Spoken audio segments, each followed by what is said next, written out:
Is financial freedom really about having more money, or is it about reclaiming your time? In this powerful episode, I sit down with Bronson Hill, founder of Bronson Equity and host of the Mailbox Money Show.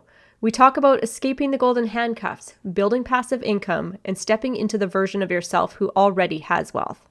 If you've ever wanted to stop trading time for money and finally step into your next level of freedom, this episode is packed with strategies, mindset shifts, and inspiration to get you there. Welcome to the Manifestation and Money Podcast, the show where we tackle the taboo topics of money and manifestation. I'm your host, Jenny Schultz, former 9-to-5 grinder who ditched the status quo and went all in on creating a life I love. Yes, I use manifestation. Yes, I took action. And yes, I created a 7-figure net worth before turning 40. Every week, I'll bring you inspiring stories with money mavens and manifestation masters. From learning how to make more, save more, and grow your wealth to unlocking the power of manifesting your dream life. I am so excited to play in this space with you. Let's jump into creating a life you love. Welcome to the Manifestation and Money Podcast, Bronson. Hey, I'm excited to be here, Jen. And I love for those listening, you're dressed in money colors. So we're saying you're drawing money just by the way you're dressed there. That's funny. Well, being a manifestation show, maybe that's what this is all about. I'm going to roll with it anyways. I would love for you to share with the listeners just who you are and what your story is. Yeah, so I was a well-paid medical sales professional. I was making over $200,000 a year. I had a good job, but I was working pretty hard. One thing in the medical field, it's hard for people to take time off. And a lot of people can relate with this. We work hard and it's just hard to be able to actually enjoy life. And so a lot of times we become, even if you're paid well, it can be a time for money trade.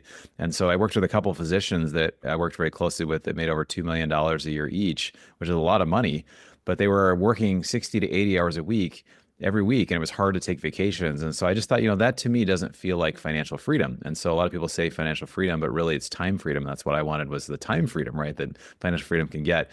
And so I started learning about real estate. I'd had some single family houses. I realized I was actually creating another job for myself. So a lot of people think buying single family houses is developing passive income. It's actually creating another job for you. And so there's this whole other area that I learned about called syndication, which is basically raising money for larger deals. Could be real estate. We're also doing stuff in oil and gas or other private equity type stuff that provide cash flow, tax benefits, or appreciation to investors. And so there's a lot that happened, but basically learning about this, I was able to raise some money for a deal and then start to raise more money for things. Now we've raised close to $50 million over the last 6 years and helped people to get cash flow, appreciation, and tax benefits. That's really what we do. And that's the short version of it. Fun. And I want to just go a little bit deeper here. You had a job, you were getting paid well, and then you wanted that time freedom. So was there a specific moment or something that when you were that 9-to-5 person or whatever it was for you, that you just said, I can't do this anymore? Yeah, I wish there was some dramatic, like I flipped the table over and told my boss, screw you, and I left it. No, it didn't happen quite like that. No, I think for me, I just realized I was working hard. There was some pressure in sales. Every quarter was a bigger, better, right? If anybody's ever been in sales or had a performance-based job, which most jobs are, some sort of like there's a, hey, good job on this quarter. Let's, slap on the back, go do it again next quarter, do more and do better. And so I kind of just kept saying, I wish I had something that I could do that was like my thing. It was my business, my company, and I could help scale that. And it was actually kind of challenging for me to leave because I was making good money as a side hustle doing this, but all my family are teachers. And if you've read the book Rich Dad, Poor Dad, which is a famous, if anybody hasn't read it, it's a great book kind of to learn about real estate investing. It's the first book we usually recommend. And, his dad in the book, his poor dad was in education. Both my parents are teachers, my family, my grandmother, my aunt and uncle, everybody was teachers. And so people are like, oh my gosh, why would you leave your great job? You make 200K, you have this is the golden handcuffs, right? Why would you leave? But I got in this entrepreneurs group and there was like 5 or 6 of us and we went together every month for a year. And they just said, hey, you should pretty much leave your job as soon as possible. And if it doesn't work, you can always go back. And so to me, that was kind of something that gave me comfort of, oh, I could go back. So let me try this and see. Because I didn't want to be 80 years old and think, man, I wish I had tried. I wish I'd actually gone after something that was important to me and I'd really pursued it. Yeah, that book was a game changer for me too. That was what ignited the spark in me to go, wait a second. Because you need that mindset shift. Like you said, the golden handcuffs, you're doing the thing that you were taught to do. You've done it. You've achieved the thing. You're just supposed to ride it out till retirement. And you're like, wait a second, this doesn't feel good for me. I want the time freedom, which they don't tell you. You don't really have the time freedom when you get those golden handcuffs, and it's not fun. So that was a pivotal moment. But the other thing you touched on in there was you got yourself in front of other people who were doing this different thing. You were getting out of that mindset of this is the only way it is. This is the only thing I have to do until retirement. So you got yourself in front of other people who probably allowed you to have that big mindset shift of, oh, I can do this too. Yeah, there's a saying, you're the average of the five people you spend the most time with, right? We talk about that in personal development. And so if I want to grow any area of my life, I've got to go around people that are at the next step or 5 or 10 steps ahead of me. So if I want to grow my wealth, just by getting in rooms where people are wealthy, I'm going to just, even from the afterthoughts that they have, it's going to speak to me, right? Because they're doing things like the next level. Same with health or spirituality, other things. So I just think it's so important who we surround ourselves with. And so I'm a big networking guy, but also there's another quote that says, you'll be the same person 5 years from now, except for the books you read and the people that you meet. So one thing is the people that you meet. The other one is the education or the books that you read. So there are two things that are really the rocket fuel that help to get people to the next level. And this show, of course, is that for a lot of people as well, is that educational piece. Yeah, exactly. And I think that's a nice thing that people have access to now that I didn't necessarily have. It was audiobooks when I first started real estate investing, or going to like actual in-person seminars, which is great. But to have podcasts as a daily touch point, because you have your own podcast too, to be able to help people through your voice and get messages out there. And I'm just curious, in terms of books, what are some other books you recommend for people who are on this new financial freedom journey away from a job? Yeah, I'll give a couple of book recommends. First, I'll just share my book, Fire Yourself. It really was designed based on these thousands of phone calls with high net worth investors of like, well, I have money or I've developed in my business, or how to actually start investing in real estate. So it gives kind of a different pattern of how you do that, why Wall Street is not working for you really. You think it's working, but it's really not.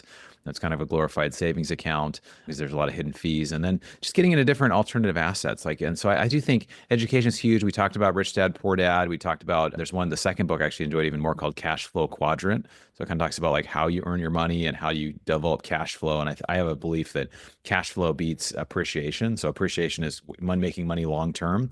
Cash flow is what allows you to fire yourself. It's what allows you to make work optional. So the first level of financial freedom is actually, it's called the rat race number, right? It's the number that you need for your living expenses. I was making 200K a year, but I wasn't spending 200K a year, right? So I needed just to be able to cover what I needed to live comfortably, pay for my house and where I live, and my car and insurance and travel and those kind of things. And it was only, at the time, 6 years ago, I mean, inflation's come up a little bit, but it was only 5 or 6K a month. So it wasn't a lot of money. It was a much lower number. It was maybe closer to 60, 70,000 per year. So if I covered that, then I was free. And I thought, oh my gosh, if I have that amount of passive income coming in, I can choose. Do I want to go to keep working the way I want to? And that, just having that freedom is huge, because we also don't know what happens if a family member or a spouse or ourselves, we become disabled or need care, or something happens, or we just want to take time off. A lot of times we're slave to the job, we're slave to the business, we're slave to the thing that we're doing. And so starting to develop passive income, even a few $1,000s, $5, $10, $15,000 a year that's generated in passive income, is so much more powerful than active income, because you didn't work for it, right? Your money is actually working for you. That's where Warren Buffett says, another place you can study is Warren Buffett. His biography called The Snowball is incredible. It's a long book, but it's very good. And he says, unless you learn how to make money while you sleep, you'll work until you die. And so that's kind of the key quote from my book, is just like, how do I make money while I sleep? How does my money actually, after I make it, how does my money then work for me? My money has a job and it actually makes money. And how does it actually go to work for me? So that's really the whole idea of passive income. So passive income is not having an online business or stock trading or having several rental houses. Those are all active ways of doing it. But where it actually is more passive, where you do a little bit of work on the front end and then you hand it over to somebody else, and then you get the cash flow or the mailbox money as it's shared. So. Mm-hmm. So I have so many questions from that. So first of all, the book title that you have there, Fire Yourself. What does fire yourself look like? Like, where did you come up with that term, and what does it represent to you? Yeah, so the subtitle is Replace Your Working Income with Passive Income in 3 years or less. And so for me, I found a way to basically cover my living expenses, and I was actually able to significantly increase my net worth by over 20x in just 4 years. And some of that came through mindset and, of course, taking specific actions. But I think that most people that make a good salary, and I think if somebody makes $100,000, $200,000 a year or more, it's possible for most people within 3 to 5 years to find a way to start replacing or even fully replace their income by investing passively. Now, a good kind of rule of thumb is if you can generally get about, somewhere between 12 and 15% returns per year, which is pretty good, but there are ways to do it both through cash flow as well as appreciation, particularly alternative assets. They show statistically The returns are much higher if you invest in commercial real estate. It's almost 2 to 1 over the stock market. And so there's ways to do it. In my book, I kind of give a kind of a how-to and what to be aware of. And of course, no specific financial advice, but just educational. Hey, if I'm looking at a deal, what do I want to look for? Right? How do I know there's deals everywhere? Once you start getting in this world, there's like people doing podcasts and sharing things about their deals. And how do I vet? Like, should I invest with these guys or should I not? Or and what's their track record? How do I evaluate that? Should I do a background check? Would I ever invest with somebody if I've never met them in person? And so a lot of these questions that come around this. So just creating kind of a tool of no matter what the asset is. And again, we've started with multifamily real estate. We have 2,500 multifamily units that we've done. We've also branched out into oil and gas, which has some significant tax benefits as well as cash flow. And we're buying a private equity business or like a e-commerce business that provides a lot of cash flow for investors. So again, it comes down to really what is someone's goal. So this book was really designed to give to somebody who's I'm making a good salary, I have a good net worth. I know I should be doing something besides stocks and bonds. I don't know what to do. I don't know how to get started. This kind of walks people through a process of what's out there, why what I'm doing is not working, and really what it's for. So the idea of firing yourself, it's not that you have to. A lot of us love our jobs. We love what we do. We love our business, whatever. But having the flexibility is huge. And a lot of times we don't think like, hey, we just think things are going to continue on the way they are forever. But if you're in your 40s, 50s, 60s, you either may not want to work or some life change happens. And to be able to have that flexibility, when you have wealth, it gives you choices, right? So when you can fire yourself, it's just the choice of, do I want to keep doing this or do I not? And instead of in the workforce, if somebody's saying you're fired, which hopefully nobody ever gets fired from anything, but it happens, or there's a layoff or something happens in a business. And so the idea of being able to fire yourself is it's a choice to say that, hey, I can fire or retire myself. I have the choice of now, do I want to do this? Do I not? How do I want to engage with work? What's more meaningful? I think something like 65 or 70% of people say they're not engaged at work. And that's a tragedy, right? So if we could be doing things that actually give us life, and what a gift to the world, right? If we actually can really go after the things that give us purpose and give us meaning and fulfillment. Yeah, valid points in there. And I think, I don't know if it's the same in your circle, but I know in my circle, the peers that I have that do have that option to fire themselves. Now, I love your definition on it. They have that time freedom. So then they are going out and they are making more wealth for themselves, because these are all people that seem to have the drive. They're not just sitting at a job every day. They have that spark in them of, oh, now I have this time freedom. So you're like, oh, look at this opportunity. Like, you see the world through a different lens. And I feel like it's this big snowball that keeps building. And I'm just curious if you can share for somebody who's listening that is passive investing sounds amazing. Where do I even start? Yeah, it's a good question. So I think it comes down to really what you want. Again, when I started, either people have money or they have time. So again, if somebody's listening to this and they're like, well, I don't really have the money yet to be a passive investor, and so that's okay. That's fine. I didn't have a lot of money when I started. I just had some money, but not, millions of dollars to go invest or whatever. But some people are kind of close to retirement, so passive investing is a good choice. But if you're not, regardless, either side of passive or active investing, it's education. It's education, it's networking, it's getting in the rooms with amazing people. And I think that the best way, everything sounds weird until you've met somebody who's done it or you've done it yourself. And so when I first heard about syndication, I was like, syndication, is that's like crime syndication syndicates and also TV syndicates? Like, it just sounded weird, right? And then I started meeting people that had done it and met somebody who did it for 10 years. I was like, oh, this sounds really interesting. And what I did and what I still do is I build value and wealth for people, and I build my own wealth by helping them, right? So I find people that have had challenging things. So on the active side, really, if I don't have the resources and I want to create them, I can say, well, I want to make myself valuable to valuable people. That's a quote that comes from the motivational speaker, Jim Rohn, right? Make yourself valuable to valuable people. And this is how people get paid well to do things, right? If I can solve a problem for someone who has value and that they're facing a problem, and a lot of people have a money problem in the sense that they have money, they have too much, they don't know where to put it in a way that it's going to be safe, that it's going to get a good return. So if I could be a part of educating, if I could be a part of helping, or as I do this educational side and I write a book and I do a podcast and I do webinars and things, it really provides value for people. And then they're able to trust me, so that when I say every few months, hey, we've got a new offering, we've got this new deal we're launching, then a lot of people will join because they're like, oh, I feel like I trust and I know this guy, right? He's not just doing it just because it's not about him only, he's actually trying to help me, right? So I think that it's really amazing when it comes to wealth and business and just investing, because it's not just, I can invest my own money and I do that as well. I'm also a passive investor, but I also love helping people to find new deals and find a way to what they want. Because a lot of people, once you clarify, like, I want this, I want more money. It's like, well, what do you really want? What's really important? It's like, well, I just want to be able to travel more. I just want to be able to, retire from my job, or want to be able to, and when those things happen, then they can write the book, or then they can actually serve in their church, or then they can start traveling, going overseas. They can do the things that really matter, right? The things that make them come alive. And so to me, I just want to help people come alive. And I think that when people become financially free, there's a choice there of, hey, how do I want to serve? How do I want to give back? How do I want to give to my family and also the world? Yeah, I love that.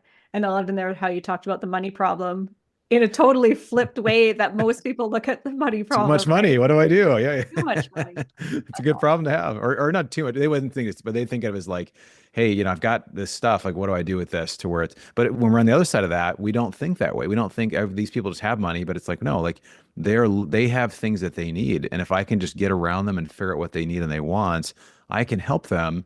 And when you help people, that's how you create value, and that's how people get paid. And you get paid well. I mean, we've closed deals where I've made $500,000 just on the deal, right? Like made a lot of money just simply by helping people get where they want to go. That's amazing. That's an exception, but that does happen, right? Yeah, definitely. So that's one of your books, which sounds is really fascinating. And I want to hear about your other book. Awesome. Thank you. I'm super excited about it. It really is fitting for this podcast, the Manifestation of Money show, which is a great, I love you guys are doing this. So one thing that came up in my just, raising capital and talking with investors, I've been able to talk with over 2,500 millionaires. And these are people that average net worth about 2 million. Some are more like 10 to 30 million or higher. And I ask lots of questions about what's important, what matters, what are they investing in, what are the personal habits they have. I'm just kind of getting real geeky and learning. And what I've realized is that there's a common theme in the US where, most people, maybe not many of your listeners or some of your listeners, but it's this belief that you either have money or you don't. You either come from a trust fund family or you don't, right? And there's this kind of belief that people have. And the facts are really actually the exact opposite. Fidelity Investments did a study in 2019, and they found that 86% of millionaires are self-made, which is Wow. kind of shocking, right? Shocking is that I mean, it's shocking to me too, where it's like almost 9 out of 10 people that are millionaires did not inherit their wealth, right? So should be incredibly encouraging to anybody who's not wealthy, because it means that these are learnable, teachable mindset and habit things we can do that we can become wealthy as well. So these people that I've had these calls with, they were hungry and interested to learn and about investing, all these different things. So when people have an interest and hunger in it, it can lead to this growth. So I'm happy to share, if you want, I can share a few of the things that I've learned from Please that. do. One of the things that I think the most kind of powerful thing that came out of, and it's going to be in this book, Rich Brain, is this idea of wealth worthiness. And what I mean by wealth worthiness is that a lot of us, we don't feel worthy of having more money. We don't feel worthy of having more resources. We wouldn't say it. We'd say we want money, we want this, but we don't actually live consistent with it. There's a disconnect between what we say and we want and what we actually are showing up with. So what'll happen is we'll self-sabotage ourselves, we'll procrastinate, we'll do other self-sabotaging behaviors that prevent us from actually getting what we say we want. Now you'll see this as well in relationships. So let's say I'm a single guy and I'm going to a party and I see a beautiful woman and I want to go over and have a conversation and say hello. And before I go over, I have this self-talk that says, oh, you're not good looking. She's not going to like you. And you've got nothing to offer to a relationship. Like, how's that conversation going to go? Well, it's probably not going to happen. Or even if it does happen, it's not going to be good, right? Versus if I have, hey, I have a lot to offer. She'd be lucky to talk to me. If I have those kind of internal self, it's totally different. So it works in relationships as well, because what we say to ourselves matters, right? And we all have this negative bias we've at some point had. We're kids. We have things, people, maybe somebody from a super positive, family and all this stuff, but we just have this negative bias, and it's a self-protective thing. But there is something it's kind of like a friend of mine called it a wealth thermometer, that basically is like, if I make $100,000 a year, I'm just going to find a way to make about $100,000 a year, right? And that if somebody who makes $1 million a year is just going to kind of find a way to make $1 million a year. Now, what happens for a lot of people is if they stay the same, or they regress, or they just kind of stay about where they are, they take incremental changes. So they go from 100,000, then they get it raised to 120, or they get a new job and that's 200. They kind of gradually go up. So their wealth worthiness kind of rises over time, what they feel they're worthy of. But we see in cases like in my case where it goes like a 20 or 25x jump in net worth in a very short period of time. Well, how does that happen? That happens because you did a significant change through some different mindset or other practices to get you to feel like you are worthy of it, right? And it's shocking to me that both in our society, only 3% of Americans have written goals, but all the wealthy have, most wealthy people over 10 million have written goals. They do some sort of mindset practice. And so it's kind of weird for everybody else, but if it's weird and yet these people are experiencing a great level of success, then we should pay attention, right? So I can get into more details of that, but the wealth of worthiness concept is just really fascinating to me. I love that. And for you, what do you think was the shift for you to make that 20 times income Yeah. jump? Is Yeah. that So I think significant? it's very significant. Yeah. So I'll give you an example. So I actually, on a personal level, I went through a divorce about 8 years ago. And unfortunately, when I came through it, I felt like a total, like no sense of self-confidence and just was down on myself. And so what I did is I started creating these affirmations, right? They're affirmations, things you say. I call them whisperings because I feel like it's not just what we say in a mirror as we're talking, but it's what we say to ourselves in the self-talk. So I started doing these whisperings where I would say, you walk in a room, you own the room. You have something to offer to everybody, every situation, whatever. And if, in the beginning, it kind of felt a little unauthentic, like who am I? I'm talking to the mirror. I'm sharing these things myself as I'm walking around. But over time, I'd say it took about 6 months. I started to look in the mirror and I actually started to feel this. I was like, okay, I'm actually feeling this. It's not just I'm saying it, I'm actually feeling it. And so that's one way. But again, are things around wealth and around who I am and the value I bring and starting to create around those things around our words, it's really, really powerful. So when we talk about manifestation, what is that? It's basically creating the person that you want to become. So Napoleon Hill, which he's not my cousin, even though we have the same last name, which I wish he was, book 70 years ago, the book Think and Grow Rich, he would say, spend 30 minutes a day thinking about the person that you intend to become. Right. Thinking about, imagining the person you intend to become. And what is that? Well, that's basically you're creating in your mind what it is you want to become. Because the person who is 10x of where you're at right now, if somebody listening is like, okay, my net worth is 100K or 5 or whatever it is, and you want to 10x that, that person on the other side is a different person. They have a different set of beliefs. They're looking at things differently, and there is a way to get there. And I'll give a real world example of this recently. So this is, 20x my net worth, whatever, but I'm still working on this on myself. So I've been saying, okay, what would 10x of me right now look like? And I've been creating what this person looks like and who this person is and what is. And an opportunity came around that's a little outside of our wheelhouse. It's not really what we do. It's an e-commerce business in the cosmetic and kind of niche women apparel space, but it's really high cash flow. And I would have I almost passed on it. Kind of like, oh, I don't know, whatever. But because I'd been creating this person, again, who's 10x more, it basically, I was able to see it. And I was able to see that potentially this could be a possibility. So we're at the 11th hour time recording this. Hopefully we'll close it this week or next week. We're right at the door of it. And it will about 4 or 5x the revenue or profit in our business almost overnight. Wow. Right. So the example is like, how did that happen? It happened because I created it first. And because I created it and it was there, I was able to see it when it came around. And I think a lot of times we just don't see the opportunities because we're not in the right mindset to be able to see it. We're so head down focused on what we're seeing right in front of us than to look up and say, well, who is this person that I'm creating? Yeah, it's so true. And thank you for sharing that, because I think it's easy for us all to say, go read Think and Grow Rich. Like that book that is so old, it's probably collecting dust on people's bookshelves, but there's such value in that book. So Yeah. for somebody to be listening right now and to hear that you are using the principles in the book, you are implying them, and they're still working today, if not better, and to be vulnerable and be able to share and be like, hey, I talk to myself, I whisper affirmations to Yeah. myself, right? Every I day. don't think people realize the weight behind that on shifting that wealth thermometer. I Yeah. think that they just brush it off as fluff, and not everybody, because there's so many people that I have on this show that Do that it. is a huge piece of it. If you believe that you're worthy, you become worthy and you Yeah. can create big, bold things in your life. And if you believe that it's not for you or it's silly, well, then you're going to keep your thermometer where it's at just because you're not willing to try different things, right? Yeah. 100%. Yeah. Brené Brown, I love Brené Brown's work as well. She talks about authenticity and vulnerability and these things known for shame and vulnerability. But she says that the difference between people who receive great things and those that don't is the first group felt worthy of it. And so it's not just like, hey, I'm just going to choose to feel worthy of it. And it just happens. Oh, I'm just going to choose. It's like you really have to invest in yourself. And, when you talk about manifestation of money, it's not just like you just have money and you have to become a different person. It's the whole idea of Robert Kiyosaki. I heard him talk about this, the idea of be, do, have, right? Be, do, I don't know if you've heard of be, do, have, but a lot of people just want to have the stuff, right? Most people's plan to get wealthy is, I just want to win the lottery. I want my rich uncle to die, or I want to, like, there's some way someone's going to gift them money. They're going to luckily get this money and they're going to have the money, right? But that's not the way it works. Is you have to actually become the person. You start with be, you become the person that's a wealthy person. You start thinking the way a wealthy person does. You say, you make a decision, you're going to do that. And then the second one is do. You do the things that a wealthy person does, right? You actually do the learning and you do the research, you do the networking, you're doing all these things, you're investing, and then you're able to have the stuff. But it doesn't happen. And if it does happen the other way, where somebody just gifts you $100 million, you're probably not going to really be able to handle it because you didn't become the person. you don't know how to do the things, and you're probably going to blow it. I mean, honestly, so that's where process and journey and just keeping it in front of you is so important. A lot of times we want stuff now, but I think that God, sometimes will prevent stuff from happening for us, that it takes longer than we want sometimes, but it also really helps us to grow so that when we do get the wealth, like we know how to handle it. Yeah. You had talked about that stat earlier on how many self-made millionaires there are.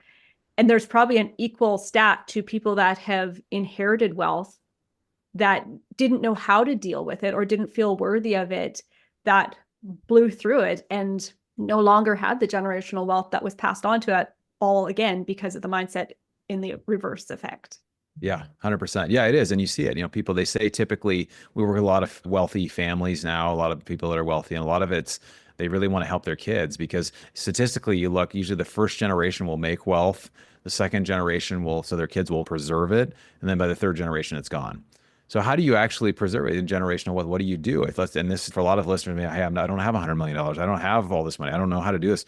Well, it's good to think about because if you don't have a plan, then you are planning to fail, right? So having some sort of like with a family office is typically what we call if a family has more than 5 million or so in net worth, we'll say it's good to have a family core values or a family mission statement or stuff like this. And you basically start bringing the kids into it when they're young. Hey, this is what we do. This is what we're about. And this is how we charitably give. And here's what the money's for. And it's kind of this culture that you create in your family. Because I mean, my belief on wealth is that it's a steward thing, right? We have this money, we can give it. I want to make a lot of money so I can give a lot away. I also love to help my daughter and help my family. That's great as well. But I think just having really a lot of thought around it is important. Because again, there's actually this is a side note, a documentary on Netflix called Broke, which is about NFL and NBA players. And it says that 85% of them go broke within 2 to 5 years after being done. And it goes over all the different challenges. They literally have no financial education and they're just given millions of dollars. And then between bad business deals, people from the hood,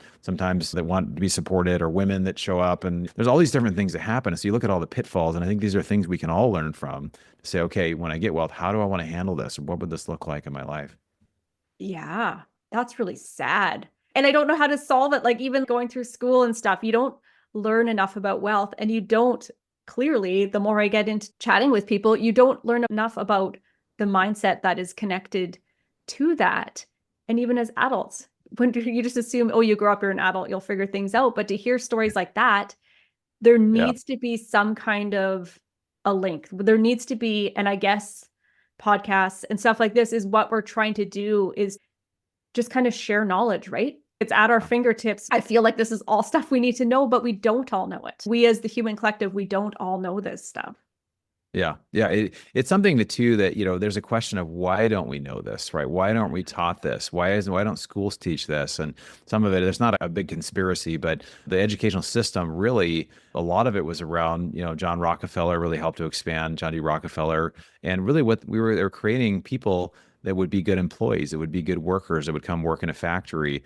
And now, so we have a lot of job seekers, but not a lot of job creators. And that's where I think the idea of wealth and business and other things is just, it's so important that we're continually learning, that we continually grow, because Brian Tracy, who's another motivational speaker, so I guess I'm full of quotes today, but he says, if you want to earn more, you have to learn more. And so it's just the idea that I have dramatically increased my earning and my opportunities and seeing things as they count just simply by reading biographies, listening to biographies, or reading personal development or finance books, right? And so I imagine you're a reader and a learner as well. And so that's why people listen to shows like this, right? Is how can I get to be a little bit better? And as we do that, it's just things will open up that you never saw before. Yeah. Yeah. Keep expanding your context, and the world, like the lens you start looking through, is completely different. Yeah. Yeah. What is your biggest piece of advice for someone who's just looking to go out there and create a life that they love? I would say the number one thing is to really figure out what you want, really figure out what's important and really define it. If I could have anything in life that I wanted, material or relationships, whatever, just start defining what that is and then start to visualize that. Spend time thinking about it, create a vision board. There's something called a mind movie. I just learned about a mind movie recently, and it's where you create a movie with words, and it's really powerful. I watch it every day. And so creating, again, what does that life look like for you? And then the more you create that and you figure out what you want, you can keep it in front of you, it will begin to show up for you. And then you'll create it again. It's okay, well, I'm still doing this. I'm still going for this. So I think that's probably the biggest piece of advice. I love that. Thank you so much. And can you share with listeners where they can find your books, your podcast, all the good stuff? Where can they reach out and connect with you?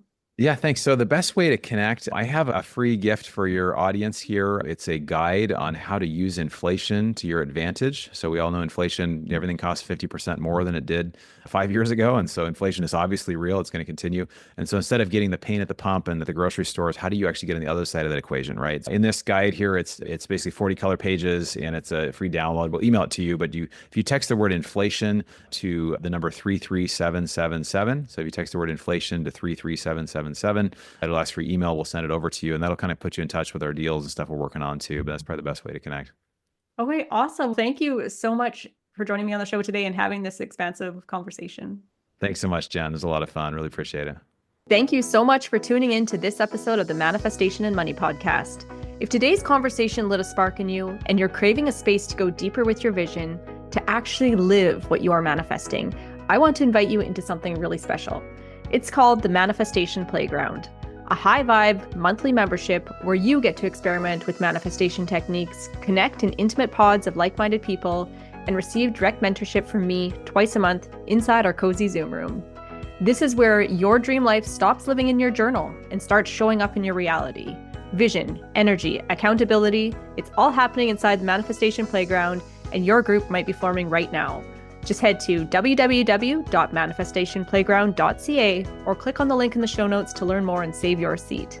And remember, your vision isn't random. It is your future waiting for you to believe in it. I'll see you next time or inside the playground.